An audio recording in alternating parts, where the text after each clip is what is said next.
So hello everyone, this is Suman Acharya and I'm back with another video. So in today's video, I'm talking about 5 key differences between on-campus placement and off-campus placement.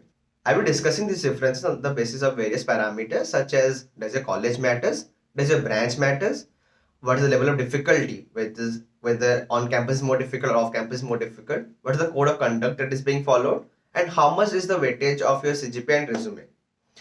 Before going to the video, let's understand what is on-campus placement and off-campus placement.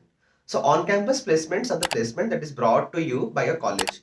Generally, a placement committee is formed that is run by students or faculties, and they connect to the company's HR and alumni so that they request the company to come to the campus for the hiring procedure. But while in off-campus placement, it's the student that has to apply across various job portals such as Naukri.com, monsterindia.com, and many other websites. I will put those links in the description box. Next, there are other ways such as you can ask for referrals to the employees of the particular company via LinkedIn, or else you can participate in hackathon and perform really good. If you perform really good, then there's a chance of calling you for interviews for the company job. Now let's get into the video to understand what are the basic differences. Now coming on to the first point of difference, that is branch. So yes, branch does matter in on-campus placement. A lot of high-paying companies is only open for circuital branches. Circuital branches are like CS, electronics, CIT. So if someone who is from a non-circuital branch and is looking for a good software job, it might be a bit difficult for you because the companies may not allow you to sit. But it's not for every company. Some companies like Goldman Sachs and American Express is open for all. And there are other companies which are open to all, but that depends on your college. That I will discuss on the next point. Now coming on to the off-campus placement, your branch doesn't matter. Now you will ask me, hey Suman, I have seen in a lot of portals that is mentioned that it is only applicable for CS or related technical field. This is a kind of a loophole that you can take advantage of. It's never mentioned that only CS. It's mentioned a related technical field. So any stream of engineering is considered as a technical field. That is kind of loophole that can take advantage of and can apply. I can say this in a very confident manner because back in June I had applied for Lawyers India. In its portal, it was strictly mentioned that it's only open for circuital branches. So I belong from metallurgy and I thought, let me give it a shot. Let me just apply and see. Fortunately, I got a test link. I was not able to clear the OT round. That was a different story. But one of my friends who is from metallurgy himself give the OT and got the interview call. And it's not just me and one of my friends. There are other friends of mine who are from different branches, like not circuital branches, and have got very good offers even. So a branch is not a very strict zone in off-campus placement. Now coming on to the second point of difference, that is on the basis of college. So in on-campus placement, your college matters. If you're someone who is from a tier 1 or tier 2 colleges, then a lot of companies will be coming to your campus for hiring procedures. Now, not only that, as I mentioned in the first point, that majority of the companies have the rule that they will only allow for circuital people. But if you're from a higher tier 1 college, there might be chance that they will be allowing other branches people to apply. Now coming on to the off-campus placement, your college will matter and does not matter. Now let me explain this statement. If a company is actually having a campus hiring procedure, as in it's actually hiring through various colleges and also hiring through off-campus placement, then your college won't matter.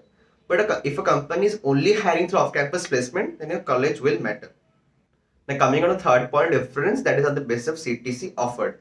Now coming on to the on-campus placement, the CTC offered by a particular company for a particular role varies across colleges. Now let me explain this statement by taking an example. Suppose a company XYZ is hiring for a software engineering role. So the CTC offered in IITs is greater than NITs, is greater than triple IITs, and is greater than state government colleges. Now here are 2 points that you need to take under consideration. First of all, this is not for all companies. There are some companies which try to maintain the same pay scale across all colleges. Second point, this list is not absolute, as in some state government colleges are there which pays better than NITs and triple IITs. Some triple IITs are there which pays very better than NITs and is at par with the IITs. So yes, the list is not absolute.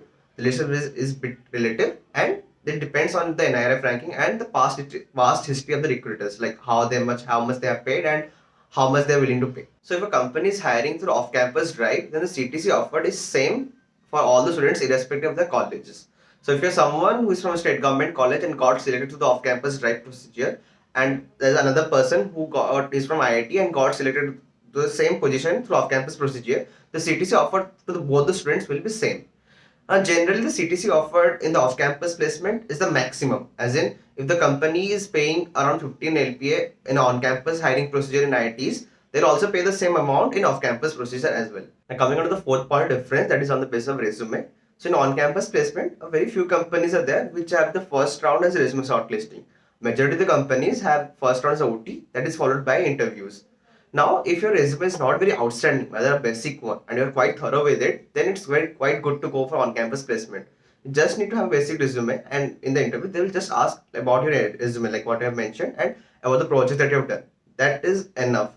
But in off-campus placement, resume shortlisting is one of the first step and is one of the key steps. Like a lot of students fail in getting the resume shortlisted only. Let me explain you like what actually the company does while in off-campus placement is they generally have a machine learning algorithm that actually rates your resume and matches the keyword that they have mentioned in your resume to the job they have offered.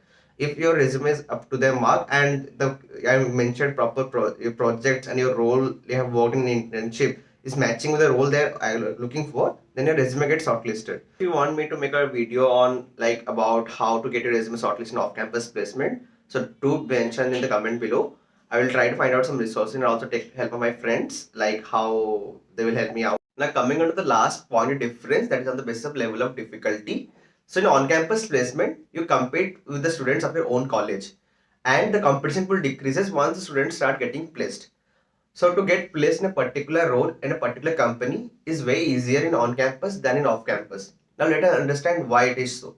First of all, in off-campus you compete against students from all colleges. Second thing, the procedure is a bit difficult, like to get a resume shortlisted or the tests that you have to go through to give the interviews and those things, a bit difficult.